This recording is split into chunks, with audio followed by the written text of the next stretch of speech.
Okay, if you have been anywhere near the internet or an HGTV channel in the last week, you probably felt it. Oh, yeah. That collective whiplash that just hit the entire home renovation universe. Absolutely. We are talking about a story that has, it has everything. Everything? A secret split hidden for years, a surprise engagement, a workplace romance forged on a competition show. In a timeline that has Reddit detectives just, losing their minds. It really is a fascinating case study in celebrity privacy versus public persona. It is. We usually think of reality TV stars as living in these glass houses, and, pun fully intended. Right. We expect to see every crack in the foundation. But this week, we learned one of the biggest stars on the network kept a massive life event completely secret. For nearly 4 years. While filming, it's almost impressive, isn't it? It is. We are, of course, talking about Leslie Davis. She's the numbers half of the twin duo from Unsellable Houses. And the last few days have just been a roller coaster. So here's the mission for this deep dive.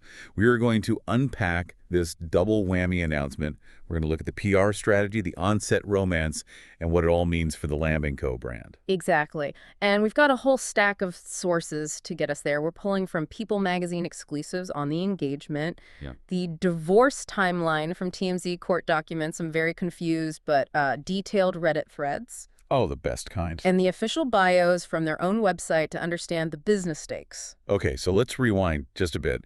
It's January 14, 2026. And then Leslie Davis drops an Instagram post, but it is not a kitchen remodel, No, it's a ring. a big one. A very big one. And not just the ring, but this whole romantic carousel of photos. She's engaged to a man named Don Reedy. And the language she used, looking at the People coverage, it was so deliberate. Oh, very. She called him her safe place, her teammate. Safe place is a heavy phrase. That one stood out to me. It implies, a refuge from something else. A calm after a storm, which we will definitely get to. But the proposal itself was, it was like a movie. Leavenworth, Washington. Which, if you haven't been, it's this surreal Bavarian-style village. Very snowy, very romantic. Total Hallmark movie vibe. Yeah. They were on a snowmobile ride. But here's the detail that really got me. All three of her sons were there. That is the crucial detail. In the world of blended families, having the kids there for the proposal, that signals that the integration has already happened. Right. This isn't just meet my new boyfriend. No, this is the kids signing off on the stepdad. It signals stability. It signals this has been going on for a while. But of course, this happy announcement immediately kicks off this huge wave of confusion. Massive. Because as far as anyone knew, Leslie was still married to her high school sweetheart, Jacob. I had to double-check my own notes. You weren't alone. And that brings us to the second part of this double whammy. 2 days later, January 16. Yep. She releases a blog post, talks to TMZ, and basically says, hey, everyone, calm down. I've actually been divorced for years. It feels like a masterclass in narrative control. You drop the happy news first to anchor the public perception and joy. Exactly. Then you clarify the messy history. 100%. Think about it from a crisis management perspective. If she'd announced the divorce first, the headlines are all Leslie Davis splits. Sad, speculative. All drama. But by leading with the ring, the headline is Leslie Davis finds love. The divorce just becomes a footnote to the happy ending. It completely bypasses the scandal phase. That is a brilliant observation. But before we get to the divorce mechanics, I want to talk about where this new fiancé, Dawn, actually came from. Demeet cute. Right, because if you watched Rock the Block Season 5, you've actually seen him. This is the part that feels scripted. Okay, go back to 2023. Leslie and her sister Lindsay are filming Rock the Block in Florida. And for anyone who doesn't know, Rock the Block is like the Olympics of HGTV. It is a pressure cooker. It is not a normal renovation show. 4 teams of stars, 6 weeks, high stress, cameras everywhere. And in that environment, you rely on your crew. So Don Reedy wasn't another contestant. He was the specialty carpenter assigned just to their team. So he's the guy building all the custom stuff. The custom wood ceiling, the pergola, those shelves in the loft. He was the how to their what. I love that. He's literally building the house around her. And according to her interview, it was strictly professional at first. Sun-up to sundown chaos, I think she called it. Yeah, she said she had zero clue it would turn romantic. They were just in the trenches together. And that makes sense. You form this intense camaraderie in high-stress work situations. You see how people handle pressure. It's worth noting, too, in production, there's usually a pretty strict line between talent and crew. That's a great point. Crossing it is a big deal. It suggests a really genuine connection. So the romance didn't actually spark until after the show wrapped. They started talking, jolt of friendship, and then he made the big move. The big move. He was living in Colorado, and about a year later, he moves all the way to Snohomish, Washington. Which is their home base. Yeah. That's where Lamb & Co. is headquartered. It's a huge commitment. He uprooted his entire life. You don't move states for a fling, especially when there are kids involved. Right. But while all this is happening behind the scenes, the move, the relationship building, Yeah. the fans are completely in the dark. Completely. Which brings us to the Reddit detectives. You gotta love them. Oh, I was reading the thread. Leslie from Unsellable Houses is engaged, and the comments are just a sea of confusion. It's hilarious. Users saying things like, I had no idea she was divorced, or, wait, I thought she was with the guy from season 1? People felt like they'd missed an entire season of the show or something. Well, it speaks to that parasocial relationship viewers have. We see them renovating houses, and we assume we know their daily reality. But Unsellable Houses isn't the Kardashians? Exactly. Differentiate that for us. Why does the format matter so much for privacy? Well, on a show like The Real Housewives, the drama is the product. If you're getting divorced, that's the central plot for the season. They're filming the lawyer meetings, the fights. It drives ratings. Right. But on Unsellable Houses, the house is the protagonist. The story is ugly house, twins fix house, house sells. Their personal lives are just seasoning. That format allowed her to hide this huge event because the camera wasn't looking for it. The camera was looking at the kitchen island. The camera is pointed at the backsplash, not the ring finger. So she sees this confusion online, and on January 16th, she drops the blog post. To clear the air. And she confirms she and her ex-husband, Jacob, actually split back in 2022. 2022. Let's pause on that date. Because if she split in 2022, that means she was single when she was filming Rock the Block in 2023. It means for the last several seasons of her own show, she's been navigating a separation, a divorce, all while smiling and negotiating real estate deals. And the divorce wasn't even finalized until 2024, according to TMZ. So she was in that messy legal middle for a long time. But in her blog post, she had this line that I just loved. She wrote, and seriously, who even announces a divorce anyway, LOL? It's a fair question. There's this expectation that public figures owe us a press release for every breakup. But she made it really clear why she stayed quiet. She said her ex, Jacob, prefers to be out of the public eye. She called him a rock star of a dad and said they're teammates in co-parenting. Protecting the family seems to be the core reason, to maintain a happy, loving, and stable home for the boys. Exactly. It prevents the kids from reading rumors about their parents online. But beyond the family, we have to look at the business. This also protects the brand. And this is where we need to talk about the twin dynamic. The whole business is built on their relationship. Oh, absolutely. They are the brand. And for anyone who doesn't watch, let's just quickly break down who is who. So Lindsay Lamb is the creative one. She's got the bangs, loves the earthy tones. She started the business back in '09. And then you have Leslie Davis. Blonde, no bangs. She's the numbers and negotiations twin. And her bio says she runs on 90% coffee and 10% chips and salsa. Which, honestly, same. But she admits her style is basically pointing at things she likes, and Lindsay makes it work. And that dynamic is key.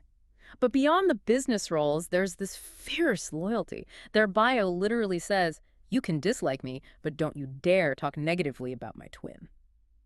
That line gave me chills. It explains so much about the secrecy. If Leslie was going through a painful divorce, Lindsay was the fortress wall protecting her. It's the pack mentality. You close ranks. There's no way Lindsay was going to let a camera crew exploit her sister's pain for a plot line, even if it made for good TV. And practically speaking, she probably picked up a lot of the slack. For sure. When you're going through a divorce, some days you just can't function at 100%.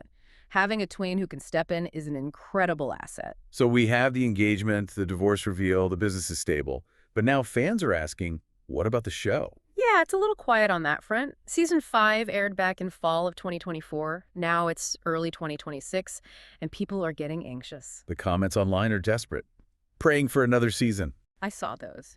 They really bring value to a fixer-upper house. Do you think this news helps or hurts the chances of a renewal?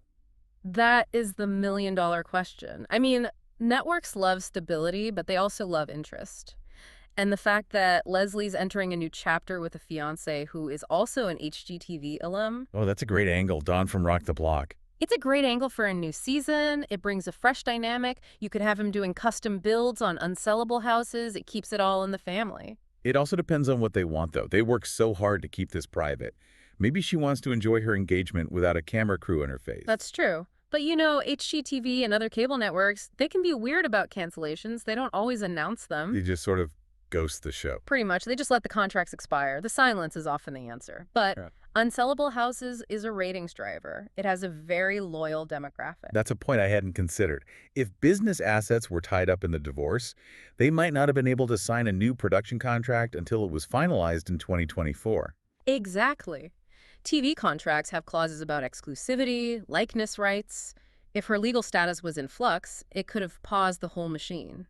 Now that she's Leslie Davis, divorced and engaged, the path is clean. It just highlights the weird reality of reality TV, doesn't it?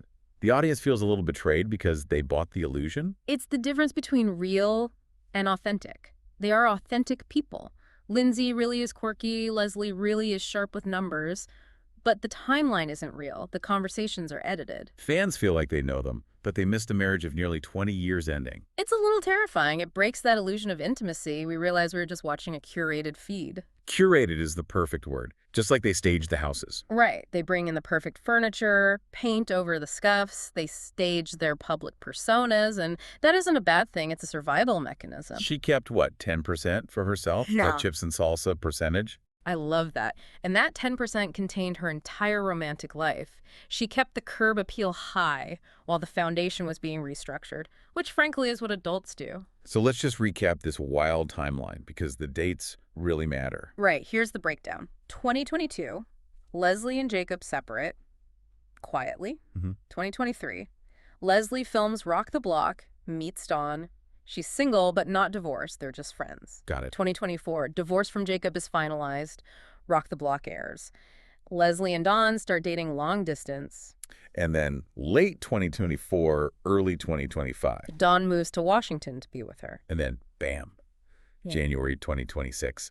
The proposal, the engagement post, and then the explanation. When you lay it out like that, it actually sounds incredibly healthy. She took her time, prioritized her kids, found love again. It wasn't a rebound, it was a slow burn. It really is a success story. Yeah, And looking at the comments now, once the shock wore off, most people are just happy for her. totally. Lots of congrats and good for her. And if Dawn really is her safe place, that's a win. And hey, if he's handy with a hammer, that's a bonus for the business. Absolutely. So what's the big takeaway here for you when you look at all this? For me, it's a reminder of the discipline it takes to maintain privacy in this age. She managed this multi-million-dollar brand while going through a divorce, completely under the radar. It shows you can be famous without selling every single detail of your life. The silence was the power move. It was. I think we often feel entitled to know everything about the people we watch on screen. This proves we don't, and maybe we shouldn't. I agree, and I think fans will watch the show with a different eye now. If it comes back, they'll be looking for those little glances, those hints of the real life happening behind the drywall. Oh, absolutely. I know I'm going to rewatch Rock the Block Season 5 to see if I can spot any sparks flying over the power tools. The signs might be there. Well, that's a wrap on our deep dive into the secret split and the carpenter. Before we go, here is a provocative thought for you to mull over. We've spent this whole time marveling at how Leslie hid all this for 4 years. So it begs the question, if a reality star can hide something this massive while the cameras are rolling, how much of the reality we see on HGTV is actually real? And how much is just carefully curated construction, just like the houses they stage? That is the question. Thanks for listening, and we'll catch you on the next deep dive.